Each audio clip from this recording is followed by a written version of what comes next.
Hi hi friends, இவங்க தான் என்னோட பெரிய பொண்ணு சஸ்விகா ஸ்ரீ. ரெண்டாவது பொண்ணு ஷஷ்டிகா. இவங்க ஃபர்ஸ்ட் ஸ்டாண்டர்ட் போறாங்க. இவங்க வந்து பேபி ஸ்கூல் போக போறாங்க. சமி ஹாய் சொல்லிருங்க. ஹாய். அழகு குட்டி எங்க போறீங்க? பேபி ஸ்கூல் போறேன். சஷ்டிமா வீடியோவை லைக் பண்ணுங்கன்னு சொல்லிரு. வீடியோவை லைக் பண்ணுங்க. வீடியோ பண்ணுங்க. அப்ப பண்ணுங்க. சப்ஸ்கிரைப் பண்ணுங்க. இப்ப பண்ணுங்க. இருங்க. பாத்து. Bye friends. பாய். இந்த வீடியோ லைக் பண்ணுங்க, ஷேர் பண்ணுங்க, கமெண்ட் பண்ணுங்க. மறக்காம இந்த வீடியோவை சப்ஸ்கிரைப் பண்ணுங்க. Hi viewers. எல்லாரும் எப்படி இருக்கீங்க? நல்லா இருப்பீங்க நம்புறேன். அதே மாதிரி நாங்களும் ரொம்பவே சூப்பராக இருக்கோம். உங்கள் எல்லாத்தையும் இந்த லாங் வீடியோவில் பார்க்குறது எங்களுக்கு ரொம்பவும் ஹாப்பியாக இருக்குது. ஏன்னா 2 மந்த்தாகவே நாங்கள் ஃபுல்லாக ஷார்ட்ஸ் தான் போட்டிருந்தோம். இப்போ தான் எங்களோட ஃபஸ்ட்டு வீலாக் வந்து ஸ்டார்ட் பண்ணியிருக்கோம். மோஸ்ட்லி எங்களுக்கு யூடியூப்பில் எப்படி பெரிய வீடியோ போடுறதுன்னு தெரியல. பட் நாங்கள் கொஞ்சம் கொஞ்சமாக அப்படியே ப்ராக்டிஸ் பண்ணி போட ஆரம்பிக்கிறோம்.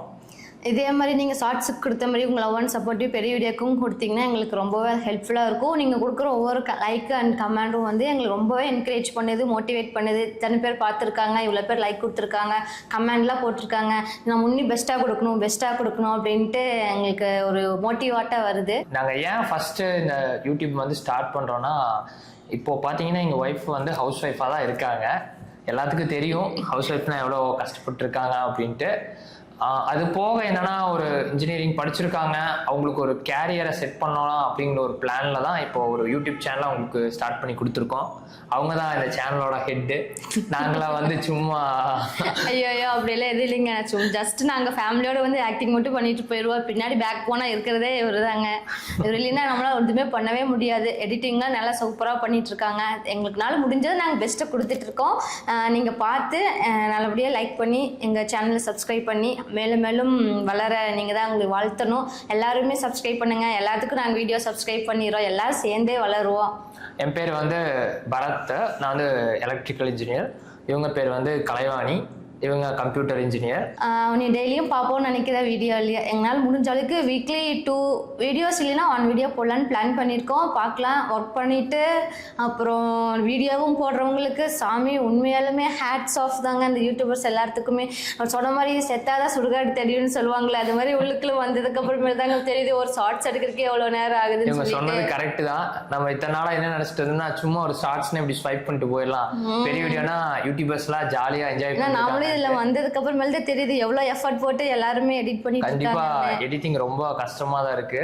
உண்மையாலுமே எல்லா யூடியூபர்ஸ், இப்போ வளர்ந்துட்டு இருக்கிற யூடியூபர்ஸ், எங்களை மாதிரி நியூ கமர்ஸ் எல்லாத்துக்குமே ஒரு பெரிய ஹேட்ஸ் ஆஃபுங்க. எல்லாருமே ரொம்ப நல்லா பண்றீங்க. வாங்க எல்லாருமே சேர்ந்து ஒன்னா வளருவோம். சேனல் வந்து எப்படி டிராவல் பண்ணலாம் அப்படின்னா, ஃபேமிலி ஓரியன்டா இருக்கலாம், ஃபுட்டு, அப்புறம் ஒரு ஃபன் மாதிரி கொண்டு போகலாம், சேலஞ்சஸ், எங்களுக்கு தெரிஞ்ச டிப்ஸ் அண்ட் ட்ரிக்ஸ் அப்படின்னு இன்ஃபர்மேஷன் எல்லாமே இந்த மாதிரி ஒரு ஆல்ரவுண்டராக இருக்கும்னு வச்சுக்கோங்க. ஒரு மூவிக்கு போனீங்கன்னா எல்லாமே இருந்துச்சுன்னா ரொம்ப சூப்பராக இருக்கும். அதே மாதிரி தான் நாங்களும் பிளான் பண்ணியிருக்கோம். அதே மாதிரி தான் கண்டிப்பாக கொடுத்துட்டு வருவோம். நீங்களும் உங்களை சப்போர்ட்டை கொடுங்க. ஓகே, நம்ம நல்லபடியாக ஃபஸ்ட்டு வீடியோவை ஸ்டார்ட் பண்ணிட்டோம். கண்டிப்பாக எல்லாரும் சொல்லுவாங்க ஒரு நல்ல விஷயம் ஆரம்பிக்கிறதுக்கு முன்னாடி ஸ்வீட்லேருந்து ஸ்டார்ட் பண்ணுங்க அப்படின்ட்டு. ஸோ என்னோட ஒய்ஃப் கிட்ட என்ன ஸ்வீட் சொல்லி ஸ்டார்ட் பண்ண போகிறீங்க? எங்கள் கிட்ஸ்க்கு பிடிச்சது கேசரி தாங்க. ஸோ நம்ம அதையே செஞ்சு ஃபர்ஸ்ட் வீடியோக்கு நம்ம சப்ஸ்கிரைபரோட சேர்ந்து எல்லாம் சாப்பிடலாங்களா? கண்டிப்பா வாங்க, நம்மளோட வீலாக்குள்ள போகலாம். கேசரி வீலாக்குள்ள போகலாம். You all welcome to our kitchen. Kesari செய்கிறாங்களா இல்லை கோந்து செய்கிறாங்களான்னு அப்கமிங் வீடியோஸ்ல இருந்து பார்க்கலாம். இன்னைக்கே பார்த்துடலாம். வாங்க. Welcome to our kitchen. வாங்க கேசரி செய்யறதுக்கு என்னென்ன தேவையான பொருட்கள்னு பார்க்கலாம். என்னடா அதுக்குள்ளே கெட்டப் சேஞ்ச் பண்ணிட்டாங்களே அப்படின்னு சொல்லி பார்க்காதீங்க. ஆக்சுவலி இது நேற்று நாங்கள் ஷூட் பண்ண வேண்டியது, நேற்று ஈவினிங் ஷூட் பண்ண வேண்டியது, அதனால ஷூட் பண்ண முடியாமல் போயிடுச்சு. இதோட 2 டைம்ஸ் ஆயிடுச்சு. என்னங்க நம்ம வீடியோ ஸ்டார்ட் பண்ணி போஸ்ட் போட்டலாம் அப்படின்னு போடுறதுக்குள்ளேயே எங்களால் ஏதோ ஒரு ரீசன்னால எங்களால் போட முடியாமல் போயிடுச்சு. இதான் இப்போ பண்ணது வந்து 3rd டைம் பண்ணி போகிறோம் நாங்கள் லாங் வீடியோக்காக. எதனாலேன்னு தெரியல. இப்போ நாங்கள் ரொம்ப சரி அப்புறம் பார்க்கலாம் அப்படின்ட்டு போயிட்டோம். அப்புறம் எப்போவுமே நாங்கள் ஏதோ ஒரு குட் திங்ஸ் பண்ணும்போது எங்களுக்கு வந்து நாங்கள் அதை கடவுள் அளிக்கிற ஆசீர்வாதமாக வந்து மலையும் மயிலும் ஒரே நேரத்தில் நாங்கள் வந்து பார்ப்போம். எங்கள் வீட்டுக்கிட்ட வந்து மயில் இருக்கும் எப்போவும்.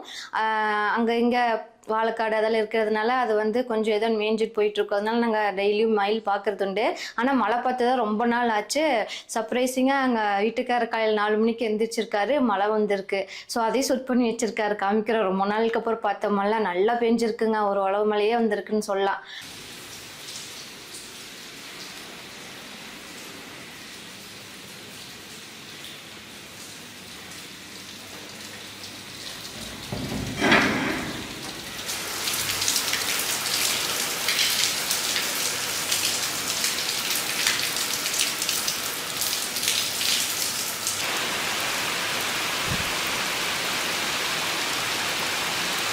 இப்போ வந்து நாங்கள் இது ஸ்டார்ட் பண்ணதுனால சரி இப்போதான் கடவுளோட ஆசீர்வாதம் கிடச்சிருக்கு போல், நம்ம இனிமேலே பாசிட்டிவாக எடுத்துட்டு ஸ்டார்ட் பண்ணலாம் அப்படின்ட்டு இப்போ பண்ணிகிட்ருக்கோம். அவ்வளோதான், வேறு எதுவும் நினச்சிக்காதீங்க. சரி வாங்க என்னென்ன பொருள் தேவையாக இருக்குன்னு பார்க்கலாம். ரவை வந்து 3/4 டம்ளர் எடுத்து வச்சுருக்காங்க. இப்போ இது வந்து நம்ம மஸ்கா சர்க்கரையில் செய்யாமல் நாட்டு சர்க்கரையில் செய்ய போகிறோம். மில்க் மேடு வந்து நான் பாயசம்லாம் இருந்தால் ஊற்றலாம் நல்லாயிருக்கும் அப்படின்ட்டு வாங்கி வச்சுருந்தேன். ஸோ இருந்துச்சுன்னா ஊற்றிக்கோங்க, இல்லைன்னா வேண்டியதில்லை. அப்புறம் நெய் இருக்குது கொஞ்சமாக கேசரி போடுறதுக்கு. வீட்டில் செஞ்சு நெய் காலி ஆயிடுச்சு, மறுபடியும் செய்யணும். அப்போது நான் எப்பவும் போல தான் திராட்சை, முந்திரி, ஏலக்காய், குங்குமப்பூ, இதுவும் பாசிபிலிட்டி இருந்தால் போட்டுக்கோங்க, இல்லைன்னா பரவாயில்ல. எங்கள் வீட்டில் திராட்சை பிரியர் அதிகமாக இருக்காங்க, ஸோ கொஞ்சம் அதிகமாகவே எடுத்துக்கிட்டேன். ஸ்டார்ட் பண்ணிடலாங்களா ப்ரிப்ரேஷன்?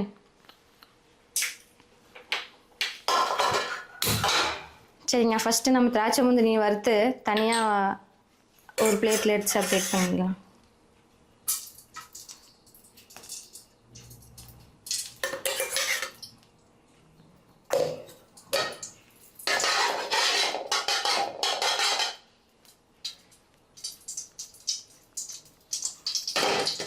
ஃபஸ்ட்டு இது சூடாகட்டும்,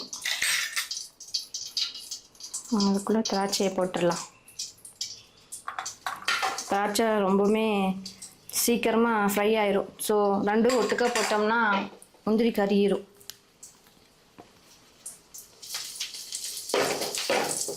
ஸோ நம்ம அதை அப்படியே இன்னொரு பவுலுக்கு ட்ரான்ஸ்ஃபர் பண்ணி வச்சிடலாம். ஓகே, சூப்பராக ஃப்ரை ஆயிடுச்சு. இப்போ நான் முந்திரி போடுறேன்.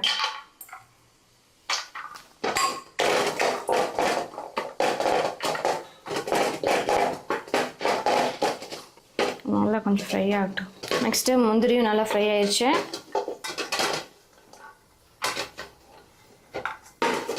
அதையும் நல்லா ட்ரான்ஸ்ஃபர் பண்ணிக்கலாம். மிச்சம் இருக்கிறதுல நெய்யில் இந்த ரவையை ரோஸ்ட் பண்ணி எடுத்துடலாம்.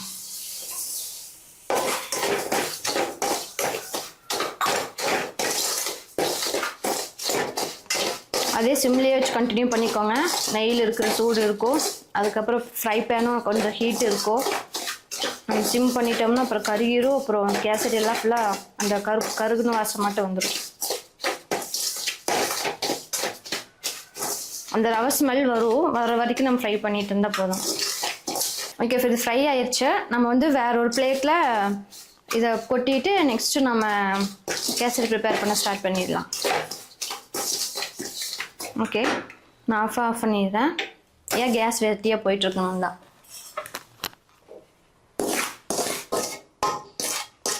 ஓரளவுக்கு வர்றது மட்டும் எடுத்துக்கலாம்.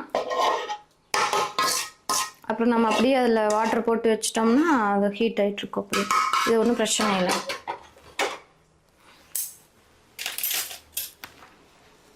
நெக்ஸ்ட்டு நான் இந்த டம்ளரில் 3/4 டம்ளர் ரவை எடுத்துறதுனால இதில் 3 டம்ளர் தண்ணி வந்து அளந்து இந்த இதில் வச்சுருக்கேன். இப்போ நம்ம மறுபடியும் கேஸ் ஆன் பண்ணிவிட்டு வாட்டர் ஊற்றிட வேண்டியதுதான். இதில் இருந்துச்சுன்னா எல்லாத்தையும் அப்படியே சேர்த்து விட்டு அதெல்லாம் கீழே போயிடும்.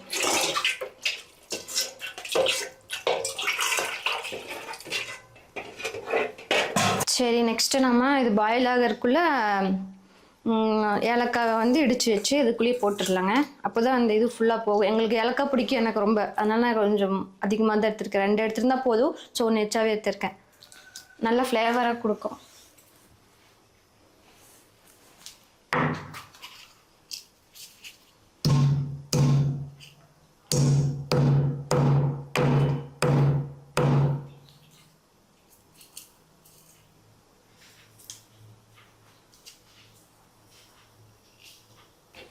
நல்லா பாயில் ஆகிற ஸ்டேஜ் ஆயிடுச்சு. ஸோ இதில் வந்து நம்ம எடுத்து வச்சுருக்க இந்த குங்குமப்பூ இதிலே போட்டு விட்டுடலாம். ஆக்சுவலி ஒயிட் சுகர் சேர்த்துற மாதிரி இருந்தால் நீங்கள் கலர் பொடி சேர்த்துலீங்கன்னா நீங்கள் இந்த குங்குமப்பூ போட்டுக்கலாம். சரி, இது ஹெல்த் பெனிஃபிட் தானே, அதனால சரின்ட்டு போடுறேன். நீங்கள் இந்த கலரெல்லாம் வேண்டாம் எனக்கு அப்படின்னு நீங்கள் ஃபீல் பண்ணிங்கன்னா, ஆர்டிஃபிஷியல் கலர் எதுவும் வேண்டாம்னா அதுக்கு பதிலாக நீங்கள் நேச்சுரல் கலரை பாருங்கள். இந்த இது போட்ட உடனே நம்மளுக்கு லைட்டாக அது ஒரு மாதிரி எல்லோ கலர் மாதிரி வந்துடும். இதில் வந்து எனக்கு சுகரில் வந்து நாங்கள் இது இல்லாத மண் இல்லை சாப்பிட்டு பார்த்துருக்கேன். எனக்கு சும்மாவே மண் இல்லாததாக இருக்குது. ஸோ நான் டேரெக்டாக அதில் கொட்டியில் இது மிக்ஸ் பண்ணிக்கலாம். ஒருவேளை உங்களுக்கு மண் இருக்கிற மாதிரி இருந்துச்சுன்னா நீங்கள் லைட்டாக இது கரையிற அளவுக்கு வாட்டர் போட்டுட்டு ஃபில்ட்ரு பண்ணி மறுபடியும் அதை வந்து நீங்கள் இப்போ இதில் தண்ணி ஊற்றும் போது கொஞ்சம் 1/2 டம்ளர் அந்த மாதிரி கம்மி பண்ணிவிட்டு ரேஷியோவை வடித்து வச்சுருந்த தண்ணியும் ரவை போட்டு இப்போ கொதிக்கும் போது மிக்ஸ் பண்ணி கலரி விட்டுடலாம். இப்போ நான் வந்து எனக்கு மண் இதுவும் இல்லை, சுத்தமான நாட்டு சக்கரை தான் நான் எனக்கு தெரிஞ்சவங்ககிட்ட வாங்குகிறோம். இப்போ அது நல்லா பாயில் ஆயிடுச்சு வாட்டர். இப்போ நம்ம ஃப்ரை பண்ணி வச்சு நெய்யில் ஃப்ரை பண்ணி வச்சு இந்த ரவையை வந்துட்டு இப்போ இந்த பாயில் பண்ணுற வாட்டரில் போட்டுடலாம். வச்சுருந்தாலும் அதை ஸ்லோ பண்ணி வச்சிடறேன்.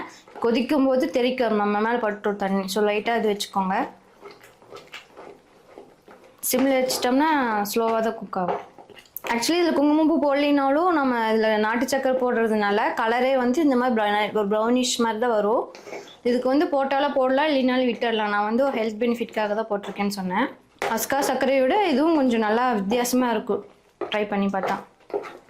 சரி, இப்போ வந்து கொஞ்சம் கெட்டி ஆகிட்டு வருதா. இந்த சமயத்தில் வந்து நாம் எடுத்து வச்சுருக்கிற கரும்பு சர்க்கரையும் போட்டு மிக்ஸ் பண்ணிடலாம். வேணும்னா உங்களுக்கு ஈக்குவல் ரேஷியோ எடுத்துக்கலாம். கொஞ்சம் இனிப்பாக இருக்கணும் அப்படின்னா நீங்கள் 1:1 வச்சுக்கலாம். இல்லை லைட்டாக சப்பையாக இருந்தால் போதும். அரை சப்பையாக வேணும்னா நீங்கள் 3/4 எடுத்துக்கலாம். நான் வந்து இப்போ 3/4 எடுத்திருக்கேன். நல்லா இனிப்பாக இருக்கட்டும் அப்படின்னு. ஃபஸ்ட்டு நம்மளோட மீட்டிங் இல்லைங்களா, அதனால் ரொம்பவுமே இனிப்பாக தித்திப்பாக இருக்கட்டும். இப்படி தான் வரும். இது நம்ம சிம்லேயே வச்சுட்டே இருந்தோம்னா அது நல்லா சுருண்டு அந்த ஃப்ரை பேனில் ஒட்டாத அளவுக்கு உதிரியாக மாதிரி வரும்.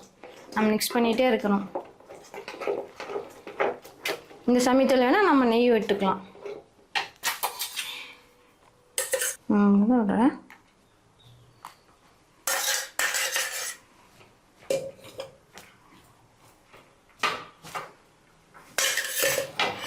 நெய் போட்டதுக்கப்புறம் நல்லா மிக்ஸ் பண்ணி விட்டோம்னா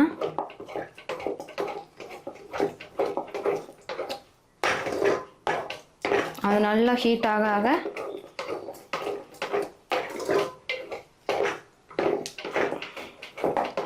மேலே அப்படியே நெய் விட்டு வரும். பார்த்தீங்களா, எந்த இதுவும் கட்டி கட்டாமல் நல்லா ஃபைனாக நம்மளுக்கு வந்திருக்கு.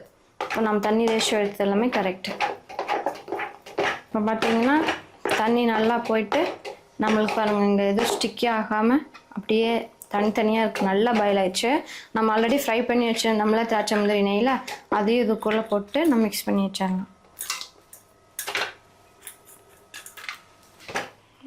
ஸோ அவ்வளோதான், அடுப்பு ஆஃப் பண்ணிடலாம். இந்த ஸ்டேஜில் நம்ம ஆஃப் பண்ணதுக்கப்புறமா நம்மளுக்கு கண்டென்சர் மில்கோட டேஸ்ட் பிடிக்கும் அப்படின்னா அது ஒரு டேபிள் ஸ்பூன் ஊற்றிக்கலாம். உங்களோட ஸ்வீட்டோட டேஸ்ட் பொறுத்து தான். இது போட்டாலும் போடலாம், இல்லைனாலும் நோ ப்ராப்ளம்.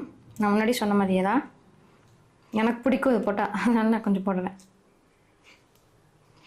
இது கொஞ்சம் க்ரீமியாக இருக்கிறதுனால அந்த ஸ்வீட்டோட ரிச்னஸ் இன்னும் கொஞ்சம் எடுத்து கொடுக்குன்னு வச்சுக்கோங்களேன். அவ்வளோதான். ஆல்ரெடி நம்ம வந்து கரும்பு சக்கரை போட்டதுனால அதுலேயே கொஞ்சம் மைல்டாக சால்ட் டேஸ்ட் வரும்.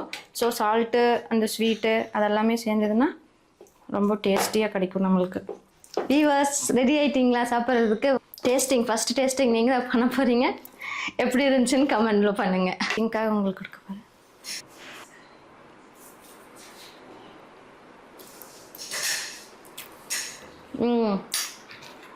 நல்லா டெக்ஸ்சராக வந்திருக்கு, டேஸ்ட்டாக இருக்குது. நீங்களும் ட்ரை பண்ணி பாருங்கள். எப்படி இருந்துச்சுன்னு கமெண்டில் மறக்காமல் பண்ணுங்கள். சரி, இதோட இந்த ஃபஸ்ட்டு வீடியோவை முடிச்சுக்கலாம்னு நினைக்கிறேன். மீண்டும் அடுத்த வீடியோவில் சந்திப்போம். பாய்.